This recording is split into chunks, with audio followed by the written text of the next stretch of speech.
In the museum, we cover the periods from the American Revolution to modern day. Batman is main person here. So this man was the commanding officer of the 69th Infantry Regiment. This is right before D-Day. Hello everybody, this is War Story Video Blog. Here we are in United States, in Wisconsin, in Craig Luther Shop, Museum and House. Correct. Hello. Hello, nice to meet you. Nice to meet you too. I would like to ask Craig, tell us about his museum that's stay in above his military antique shop and this incredible collection. And I would like to ask you to make us tour. No problem. Welcome to Wisconsin. It's been my dream since I was 9 years old to have my own military museum. I've had a shop for a number of years now, and in the last year we did a 4,400 square foot remodel. So we built a new house, we added onto the shop and put a 2,200 square foot museum above the store. In the museum, we cover the periods from the American Revolution to modern day, and we have 68 mannequins from head to toe, including weapons, plus all the ephemeral items that go with it. And I'm happy to share this museum with Alex and all of our viewers. I was a history teacher before, so I really enjoy sharing my things with other people and helping them as much in the hobby as possible. That's great. Let's see.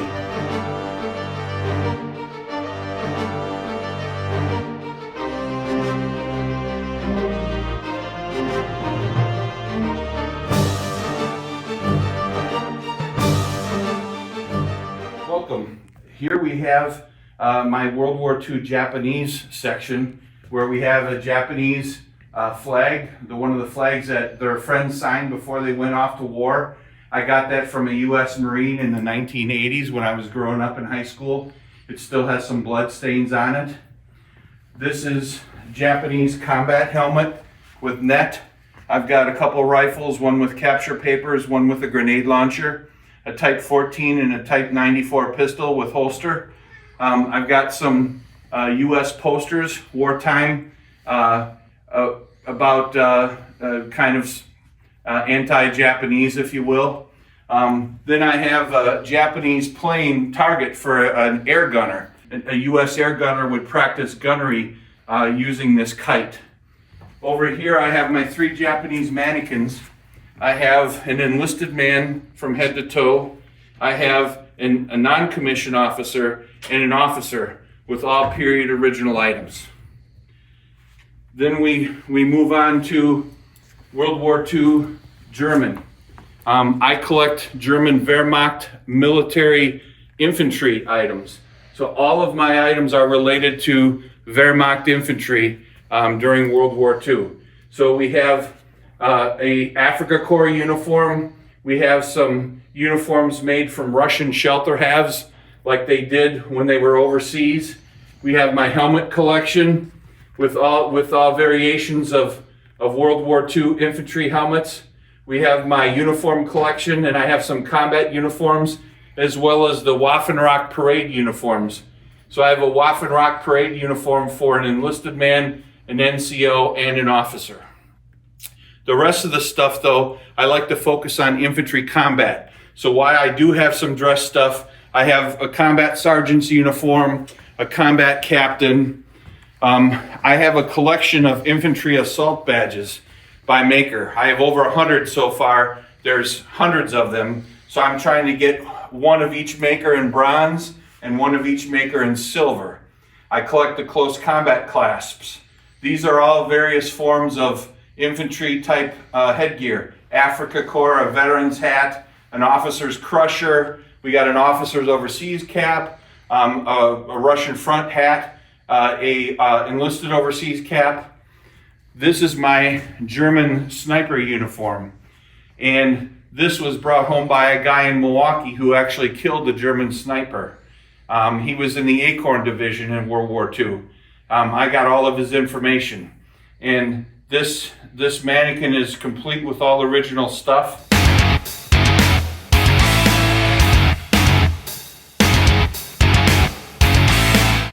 Over here, we have the K98 rifle with the platoon level type sniper scope. It's not the formal sniper, but he was the best shot in the platoon. I also have my German weapons that are all related to infantry. I have all the different pistols, P38, Luger, PP, PPK, Radom, high power, and then I have a regular German K98 and one with a grenade launcher on it. This one is kind of unique. This was the original box that the helmet was sent home in from a soldier that was from Milwaukee, mailing it home, and here's the helmet, and this is the box that it was sent home in. This is an Adolf Hitler wine glass that a gentleman from Racine brought home from World War II. It's got AH etched into the wine glass. And the guy I got it from said, there were two of them. I kept one and sold one. And the guy I got it from said every year at Christmas, the veteran would toast with this. Here's a Luger with capture papers. It was a World War I Luger that was converted for police use in World War II and was brought home by a gentleman from Illinois. Here's another enlisted combat uniform, late war. This is my HBT combat uniform. Everything is original on the mannequin except the Saving Private Ryan resin K98. We put most of our weapons behind glass, so most of the weapons that you see out in the museum are either dummies or they're not functioning. This is the original silverware set. It's Wellner, Austria marked from Hitler's yacht that was at Berchtesgaden. And some of the pieces of material are on the table, different knives, forks, and spoons from the set. It's not the formal pattern, it's all AH Wellner marked. Then I have a German general I have capture papers. Then I have his staff officers around him, a colonel, a lieutenant colonel, and a first lieutenant. Then I have a two grouping here, two brothers who are both generals that were killed in World War II, I believe, on the Russian front. One of them was a Gebirgsjäger, so a mountain troop officer. The other one was a staff officer. They both made the rank of general, and a U.S. veteran got these pieces probably from their parents' house in Germany, as they were both killed in World War II. I have a battle flag on the wall. I collect German shoulder boards by regiment, all white pipe stuff, eagles off a uniform, some with material on the back. Everything that you see is infantry related. This here is a platter, AH marked with the eagle of Hitler's. This piece was supposedly brought back from the eagle's nest. I got it from the daughter of a veteran, but there's no marking on it whatsoever. But it's definitely an original period piece, and I believe it to be correct. And you told us a story about those guys because you have it, Ken? Yes. The colonel, everything is original on the colonel's uniform, except the Knight's Cross is a jeweler's copy. I need to acquire an original. So this man was the commanding officer of the 69th Infantry Regiment. He later made general officer. The tunic isn't named, but it was found in a house in Germany. So my theory, and again, I can't prove this, but my theory is that when he was promoted to general, he just redid his uniforms and left this one back at home. He eventually made three-star German general. He was in charge of a tank corps. And his driver made a wrong turn through an Italian minefield. And he wound up losing both legs and part of one of his arms. And as he was bleeding out, he asked his driver for a pen and some paper, and he wrote like a paragraph or so to his wife before he died. He would have been, the reason I know that it was this guy is because he was the highest ranking guy in the regiment. There would only be one regimental commander that would be a full colonel. So, but I made assumptions on the rest of the stuff as to how this uniform wound up back there. Posthumously, he was awarded a Oak Leaves for his Knight's Cross, and he was promoted to General of the Panzer Troops.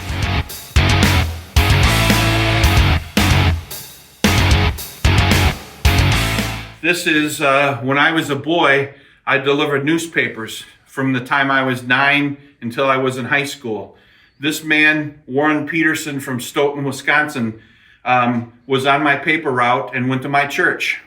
And when he found out that I was collecting military war relics, he wound up letting me have his uniform and some other things that he had. A number of years ago, before he died, he came to me and said, Craig, he goes, I got a Purple Heart and a Bronze Star, and I have, 9 grandkids, and they all want one. He said, if you help me get an original Purple Heart and Bronze Star for each one of my grandkids, I will give you all the original paperwork that goes along with it. Since I wanted the rest of his original paperwork, I agreed to do that. And we copied the paperwork. He gave one set of paperwork with the original medals to each grandchild for Christmas one year, and he died not too long after that. This is one of my favorite groupings since I knew him personally. He went to my church and he was on my paper route. His Bronze Star citation is here, his original discharge papers, his paperwork, his telegram telling his parents that he was wounded from Western Union in World War I, his history, his visor cap, his overseas cap. It's a very complete grouping, and it's all to one man. That's great. Then I have a M1D sniper rifle, a regular M1, a paratrooper carbine, and a carbine, plus bayonets and accessories. I have some really nice World War II helmets, original, unmessed with, second lieutenant, captain, and major, and a lot of them have the Follow Me invasion markings in the back. This gentleman here was General Marshall's chief of staff.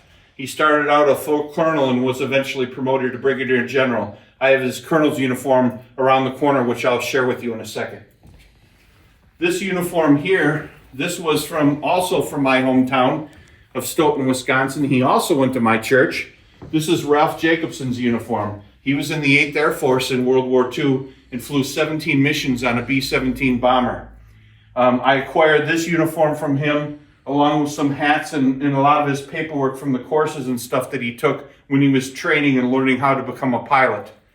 Regrettably, the family has his A2 leather jacket with a beautiful painting, 77 bombs bombing a swastika on the back. I would love to be able to buy that to go with his uniform, but they decided they wanted to keep that piece. Maybe someday. Over here, I have my female section where we have some Army nurse uniforms from World War II. We have some Army Air Corps enlisted uniforms, and this grouping here, which came from the family of a woman who was from Madison, who was a Navy nurse in World War II. So we have her overcoat, we have her blue uniform, her white uniform, another white uniform, that's the duty uniform, that's the dress uniform, and we have a picture of her dog tags, and insignia, all from the same woman, all identified.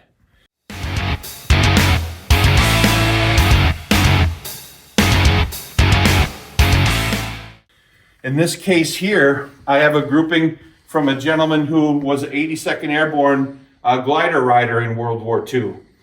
The interesting thing about him is he brought back this Russian Tokarev pistol, which was originally captured by the Germans from the Russians, and then we captured it off the Germans, and it has capture paperwork with it, giving the soldier permission to bring it home. Also in this case is my 03A4 sniper rifle, my Winchester trench shotgun, and my 03 with grenade launcher and bayonets and stuff to go with it. I also have a really nice World War II U.S. Navy engraved air medal. This gentleman here was also a friend of mine growing up, also from Stoughton. His name was Hans Sanis. And Hans, his main claim to fame was he was in D Company of the 502nd of the 101st. That famous picture of Eisenhower talking to the troops before D-Day. He's in that picture, which I'll show you in a second. He's also, Eisenhower's talking to Lieutenant Sobel of Band of Brothers fame in that picture. That picture would become famous, and he would be asked about that picture for the rest of his life. Hans himself was wounded at the Battle of the Bulge, until the day he died, carried shrapnel fragments in his arm. This is the picture here that I was talking about of Eisenhower talking to Lieutenant Sobel. And here's my friend Hans right here, and I had him sign it when he was alive. This is right before D-Day. This is a jump jacket like Hans would have worn. It's not his actual jump jacket. This is his hat. He said that when he was alive, he did not have a jump jacket. I heard after he died that one was sold at a garage sale. I would love to have that piece. I don't even know where it is today, but I sure would like to know. This is the uniform I mentioned earlier from the Chief of Staff for General Marshall when he was a full colonel before he made Brigadier General. He also was in the Mexican border, World War I, and he got the British Service Medal from World War I as well. These are two examples of the early combat uniforms from World War II that the U.S. Army used. This is the first model with the wool pants and the Model 41 field jacket, and then this is the second model with the HBTs.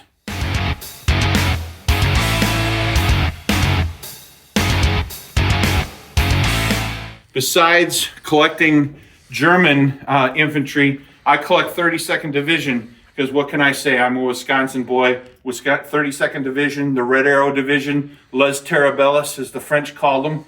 And the reason they called them that is because every attack they made in World War I, on the patch, the line here is the German lines, and this is the division going through the lines.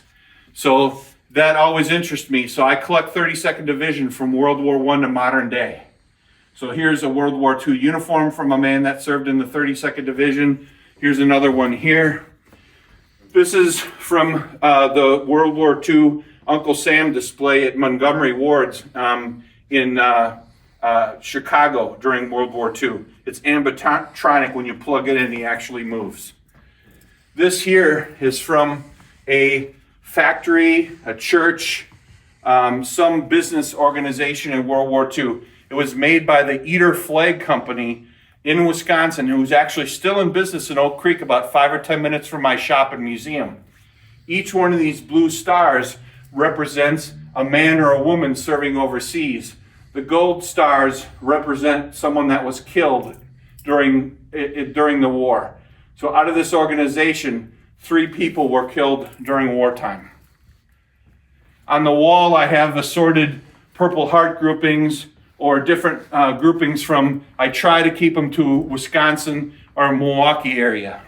My favorite pieces, I picked this up a long time ago, came out of Wisconsin, although I'm not sure who the veteran is.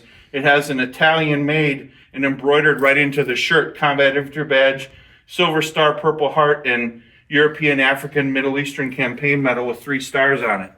I always thought that was the cat's meow. Over here, this is another gentleman from my hometown.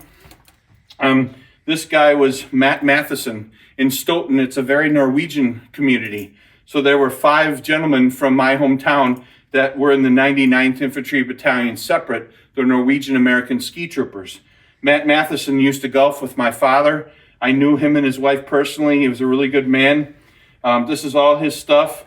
And after the war, they became the nucleus for the 474th Regimental Combat Team and were the honor guard for King Olaf when he returned to Norway after the war. These are some other Wisconsin groupings. This guy was a tank destroyer. This guy here was from Milwaukee, and he was awarded an Order of the Cloud and Banner by Chiang Kai-shek and has all the documentation to go with it. This is the helmet shell of a man from Racine that was in the 3rd Infantry Division in World War II. He was a 2nd lieutenant, and he was wounded wearing this helmet. He wasn't killed, he was wounded. Here's his Purple Heart, picture of him, his dog tags, his hat. This all belonged to the gentleman. That's a 3rd Infantry Division patch. Matches this. Okay. Audie Murphy's unit. Okay, this is the flag and the Purple Heart. The anniversary of Iwo Jima is here. And this is a Marine that was killed in the battle for Iwo Jima. And this is the flag that was presented to his mother. And his mother sewed his name and rank and USMC into the flag that was off his casket. This is one of my friends growing up. His uncle was a Marine in World War II. And these are the different, that's his name, R.C. Thompson. And these are all the different battles that he was in. He had stenciled on his duffel bag and brought them back as a souvenir. This has a Marine Corps unit marking on it. Over here, this is my grandfather, Gordon Gothard Stark, who was a machinist mate 3rd class on the USS Whitney, a destroyer. It's one of my most complete enlisted groupings because my grandma saved the uniform, but different family members saved different parts of his stuff. And when they found out I was interested in it, they gave it to me when I was a kid growing up. So I was able to put this grouping all back together, including letters he wrote back and forth between various family members. Obviously, it means a lot to me because he was a relative, but it's also a very interesting grouping. This guy was from South Milwaukee. I don't know his name, but he was on the USS Washington in World War II. This guy was in a submarine in World War II. And this gentleman was from Milwaukee. He was in the U.S. Coast Guard. And I have all of his things that came in from his wife with his flight logbook and other items. This grouping here was a sailor that was a cook on board an escort carrier at the end of the war. And the escort carrier was hit by a kamikaze. And the kamikaze killed this man. So here's the telegram telling his parents he was killed. There's his Purple Heart certificate. There's his from Franklin Delano Roosevelt, his citation. And there's his Navy engraved split wrap brooch Purple Heart. I even have the wallet and everything he had on him when he was killed that the family had, including everything in this bag here. This is all stuff that the veteran had, mailing tubes. I mean, it's a very, very complete grouping that luckily, when I got it, the family brought the stuff in. But the Purple Heart, they sold to a motel buyer. And I found out who got it. It took me 2 or 3 years to put the Purple Heart back together. But luckily, I was able to get the Purple Heart and keep it together. I really wanted it for myself, but I was determined that if the gentleman who had the Purple Heart wouldn't do it, I would sell him this stuff so that the grouping would be kept together. I felt it was important.